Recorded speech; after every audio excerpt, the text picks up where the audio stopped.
Okay, how many Poles blow themselves up in London or any other place in the world? That's the question I keep repeating. There is a lot of crime carried out by Polish immigrants, according to the right-wing press. Kill themselves and others because of their religion or hate. Dominic, your argument doesn't work. Hey guys, welcome back to the channel. Today I'm breaking down this explosive debate between Mehdi Hasan and Dominic Tarinsky that's been going viral. But we're not just reacting. We're analyzing the debate tactics and rhetorical strategies both sides used. At 3:48, Dominic drops one of the most devastating rhetorical moves I've ever seen in a political debate. And I'm going to show you exactly why it was so effective from a persuasion standpoint. So stick around, because by the end, you'll be able to spot these tactics in any debate you watch. All right, let's get into it. Many would say it's hypocritical that you say you don't want Muslim immigrants in your country because they commit crimes, there's a security threat, and yet you hear exactly the same rhetoric about Polish immigrants in the UK from right-wing politicians and media there. Okay, how many Poles blow themselves up in London or any other place in the world? Mehdi Hasan was caught off guard by this response. Take a look. MP and an MEP-elect for Poland's Law and Justice Party, which was recently re-elected to government and which is often criticized for being anti-immigrant, anti-refugee. But actually, you're not anti-immigrant or anti-refugee. You're okay with white Christian immigrants from Ukraine. You've taken around 2 million of them in. You're just not okay, it seems, with brown Muslim refugees from the Middle East. White people fine, brown people not fine. There's a word for that, isn't there, Dominic? Good evening. Thank you for having me. It has nothing to do with your color. It has nothing to do with the religion. I keep repeating it for last 4 or 5 years. It's all about safety and the common sense. It's not about Ukrainians who are allowed to come to Poland. It's about illegal migrants who wants to cross our borders. And if you're brown, white, yellow, or whatever, if you want to cross our border illegally, you're not allowed. We are reacting. Well, first of all, plenty of people are coming into Europe legally as asylum seekers. You have a legal right to asylum from places like Syria. But you say it's not about religion. You said, quote, we will not receive even one Muslim because this is what we promised. You didn't say illegal immigrants. You said we will not receive even one Muslim. It has nothing to do with the Muslim religion. It's not Islamophobia, as someone's trying to tell us. It's all about this moment and this fact. Well, it might make some sense if you said, if you hadn't said, we will not receive even one Muslim. If you hadn't bragged about the fact that you don't have mosques in Poland. I mean, it sounds like you don't want them there because you're anti-Muslim and anti-Islam. Okay, so let me go from the legal path to the society. So legally, you have to apply, and legally, you're allowed to apply, and this is up to us if we agree to have you in Poland. That's number one. Then our society, our structure. I keep repeating that in many mosques, we can hear about hijra. For us, homogenic society, Christian society is a value. For me, multicultural society, it's not a value. I used to live in London. I used to live there for 5 years. I used to work in US. And I see the fruits of multiculturalism. For me, it's not a virtue. For me, it's not a value. So we have a right to think about our future in a way we want to.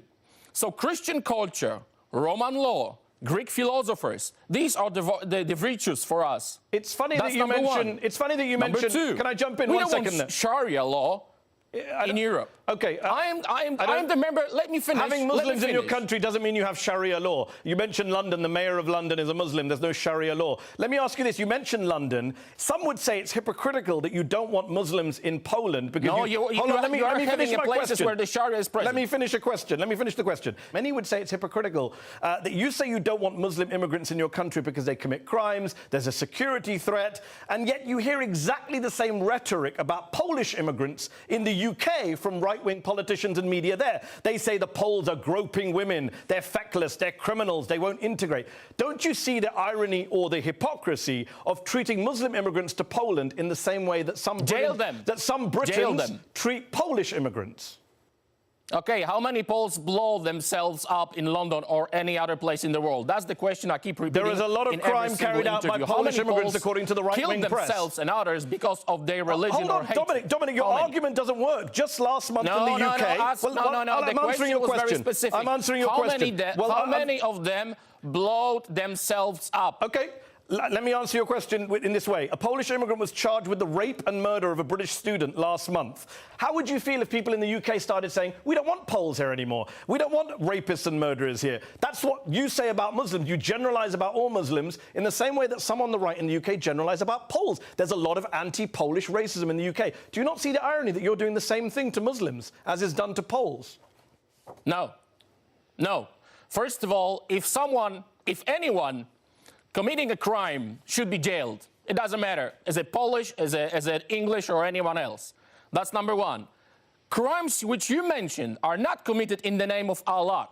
What's that got to do with the Polish anything? side. I thought we were Not talking in the about name security. of Christ. Who cares? They are just criminals. So the moment Mehdi opens with his comparison between different refugee groups, we're watching what debate experts call a hypocrisy trap. This is a classic journalistic technique where you present two seemingly similar situations and force someone to explain why they're treating them differently. It's powerful because it immediately puts your opponent on the defensive. But here's where this gets fascinating from a debate analysis perspective. Watch what Dominic does. He doesn't accept Mehdi's framing at all. He immediately rejects the premise by saying it's not about the categories Mehdi is using, it's about something completely different: safety and practical outcomes. This is what's called reframing, and it's one of the most important debate tactics you can learn. Because here's the truth about debates. They're not won or lost based on who has better answers. They're won based on who gets to control what question is even being asked. Dominic refuses to play defense on Mehdi's terms and instead forces a pivot to his own framework. Now, as critical thinkers, we need to ask ourselves, when someone reframes this quickly, are they doing it because the original question was unfair or misleading? Or are they doing it because they don't have a good answer to the actual question? That's something you have to evaluate based on the substance, not just the technique. And you have to understand what Dominic is doing strategically here. Poland watched what happened across Europe for years. They observed integration challenges, they looked at security data from neighboring countries, and they made policy decisions based on those observations. Whether you agree with those decisions or not, he's arguing from a position of, we learned from others' experiences. But then we get to the moment that absolutely defines this entire exchange and went mega viral. When Dominic asks how many Polish people have committed certain types of violence, he's deploying what's called a rhetorical question with implied answer. From a pure debate tactics perspective, setting aside whether you agree with him, this is an incredibly effective rhetorical device. Here's why. Rhetorical questions bypass logical argumentation and go straight to emotional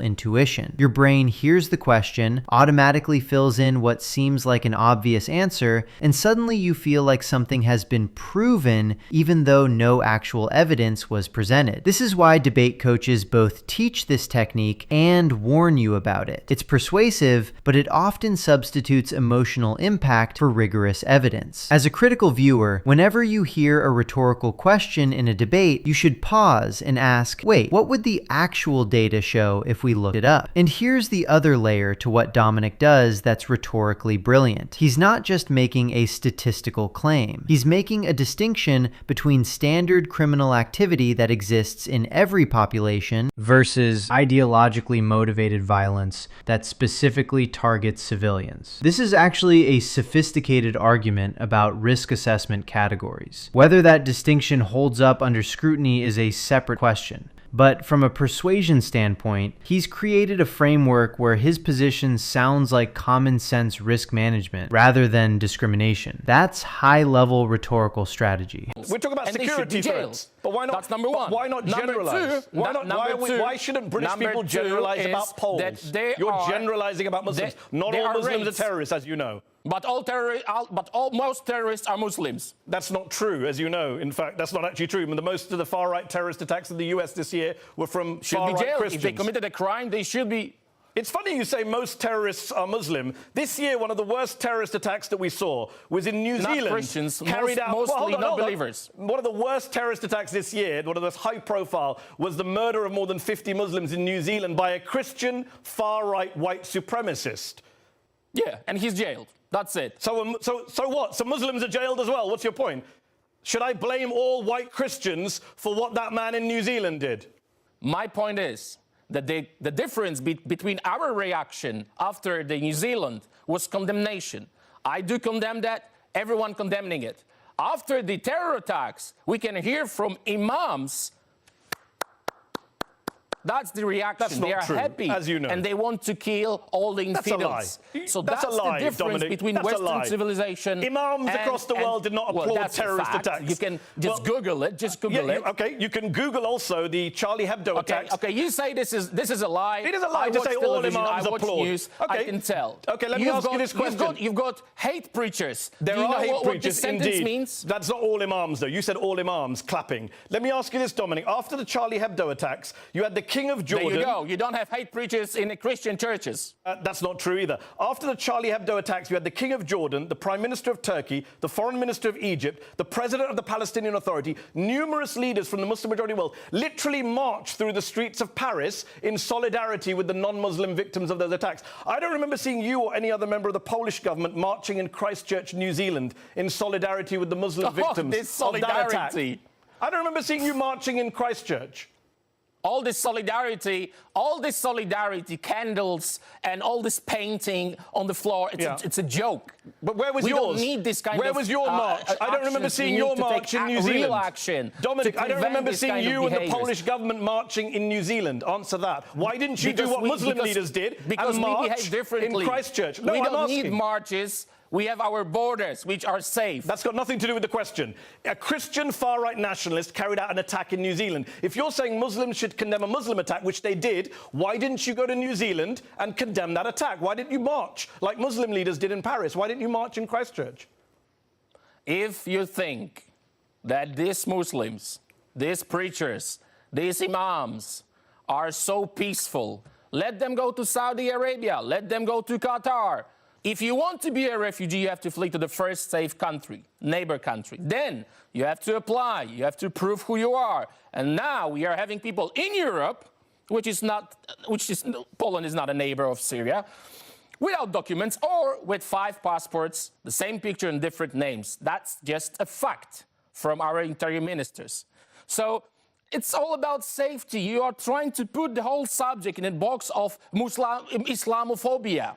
Even if no believer will gonna come, or Buddhist, we will not let him in if he's illegal. That's it. Let me go back to my question, which you have. Okay, so Mehdi tries to fact-check Dominic's claims about violence statistics. And this is where we see a really instructive moment about how modern political debates actually function. Mehdi brings up specific counterexamples, incidents that seem to contradict Dominic's narrative. This is good journalism. You're supposed to challenge broad claims with specific evidence. But watch what happens next, because this is crucial. Dominic doesn't really dispute those specific facts. Instead, he shifts the conversation to something else, the societal response to those incidents. This is what I call the meta-argument strategy. When you can't win the argument at the factual level, you elevate to a higher level of abstraction that's much harder to fact-check in real time. Dominic starts talking about how different societies react to violence, who condemns it, who stays silent, who celebrates, and suddenly we're having a completely different conversation. Now here's what's tricky about meta-arguments. Sometimes they actually are more important than the surface level statistics. The question of how communities respond to extremism could legitimately matter more than raw numbers in some contexts. But sometimes meta-arguments are just sophisticated deflection tactics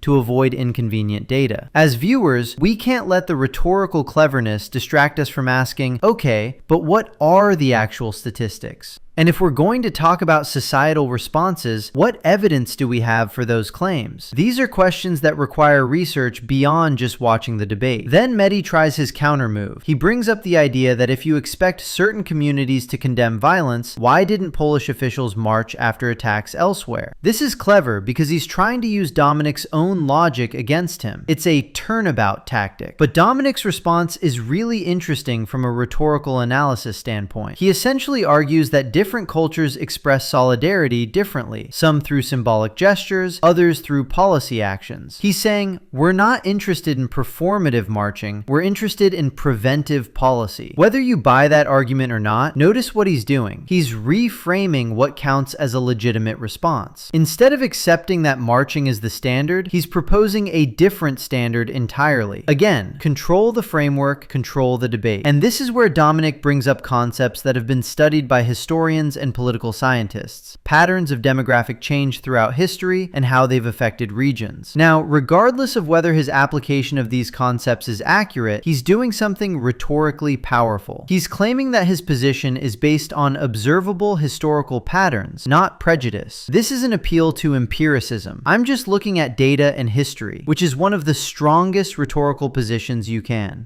take in modern debate, because who can argue against looking at evidence? Of course, the question is whether the evidence actually supports the conclusions, but that's a deeper analysis than most viewers will do in the moment. Avoided answering. The Christchurch shooter was an immigrant. He was a Christian. He was a white nationalist who killed Muslims. And he had on his weaponry references to a battle in which a king of Poland defeated Muslim invaders. He had the name of a Polish military commander on one of his weapons. So I ask again, why didn't you, according to your own logic, go to Christchurch and disown him? Say this has nothing to do with us, nothing to do with Poland or Christianity. That's what you expect of Muslims. Why didn't you do that in New Zealand? I ask again. Well, thank you very much.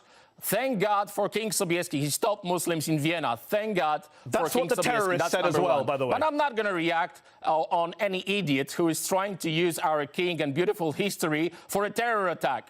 And why can't Muslims say the same? Do you not see the illogic of your position? If not King Sobieski, you're basically Muslims saying what every Muslim Europe, says about Muslim terrorist attacks. Invited them. Not at all. Okay. I got to ask the question, though, and I want to talk about the broader cultural point, because you have said in a previous interview this is about culture. This is about preserving Christian culture in Europe. I'm saying to you, white supremacists have carried out horrific terrorist attacks this year in El Paso, Texas, San Diego, California, Christchurch in New Zealand. And they have talked about stopping mosques, stopping the invasion of Muslims, protecting Christian culture. It's virtually the same language that is used by your party and by you. There is an overlap. We can see that with our eyes. It's the same rhetoric. No, the difference is we are not shooting. If someone is a terrorist or killer or a criminal, should be jailed. You're not shooting, but are you inciting the violence by using that rhetoric of invasions and stopping mosques? Do not compare me to the criminal. I'm comparing your rhetoric, not you. I'm saying the rhetoric is similar, is it not? Or are you denying that? It sounds like you're agreeing. First of all, as I said, it's against our law. That's number one. It's against our culture. And the culture is very important. As I told you, we are a Christian country. We don't want hijra in Poland. We don't want Poland being taken over by Muslims, Buddhists, or someone else. For us, Christianity as identity, as our DNA, is very important. And our government has the right to say no. And no one will ever force us to take Muslims, Buddhists, non-believers in huge numbers. But we are helping by sending money, because our government is very straight. We have to help in a place of the conflict, in Syria, in Iraq. That's it. Do not force us to do things which our society doesn't want. That's why our government was elected. That's why we have won. So when Dominic brings up King Sobieski and the Battle of Vienna from 1683, Mehdi's immediate reaction is basically, why are you bringing up something from over 300 years ago? And this reveals a fundamental clash between two different types of political rhetoric. Dominic is using what's called historical precedent framing. He's connecting current policy to a long national narrative. For him, and for many Poles, that battle isn't ancient, irrelevant history. It's a foundational story about their nation's role in European civilization. When he says, thank God for King Sobieski, he's linking modern immigration policy to that same defensive mindset. Mehdi's counter is relevance challenging, questioning whether old examples apply to modern contexts. Both of these are legitimate rhetorical approaches, and which one resonates with you probably depends on how you think about history and national identity. But here's what's important for critical thinking. When someone uses historical parallels, always ask yourself, are these situations actually analogous? What's similar? What's different? What has changed in 340 years? History can teach us lessons, but it can also mislead us if we assume the past simply repeats. The fact that extremists sometimes co-opt historical symbols is actually a separate issue from whether the original historical events were important. Mehdi's trying to create guilt by association. A bad person referenced this, therefore this is bad. But that's a logical fallacy. The original event has its own historical significance, regardless of who misuses it later. Then we get to what I think is actually Dominic's strongest argument from a democratic theory perspective. He points out that Poland's government was elected on this exact platform. The Polish people saw what was happening in other European countries, they watched the debates and outcomes, and they voted for leaders who promised a different approach. From a pure democratic legitimacy standpoint, that's a powerful argument. This is what our citizens chose through free elections. And years later, he can point to Poland's situation compared to other countries and say the results speak for themselves. That's democracy, the will of the people being expressed through the electoral process. So what can we learn from analyzing this debate through a rhetorical tactics lens? First, framing is everything. The person who controls how questions are asked often controls the entire conversation outcome. Second, rhetorical questions are powerful persuasion tools, but they're not the same as evidence. Don't let emotional impact substitute for data. Third, meta-arguments, arguments about arguments, can either reveal deeper truths or obscure inconvenient facts. You have to evaluate each case independently. Fourth, historical examples require careful analysis. Just because something happened before doesn't automatically make it relevant to today. You need to examine whether the parallels actually hold. The most valuable skill you can develop as a consumer of political media is the ability to separate persuasive technique from persuasive substance. Someone can be winning the rhetoric battle while being wrong on the facts, and vice versa. Your job isn't to let the better debater convince you. Your job is to take these arguments, research them independently, and come to your own informed conclusions. So, what did you think of this breakdown? What debate tactics did you notice that I didn't cover? Drop your thoughts in the comments below. If you found this analysis helpful, please hit that like button and subscribe for more debate analysis and media literacy content. Thanks for watching, stay curious, stay critical, and I'll see you in the next one, where we break down more persuasion tactics. Keep thinking for yourselves.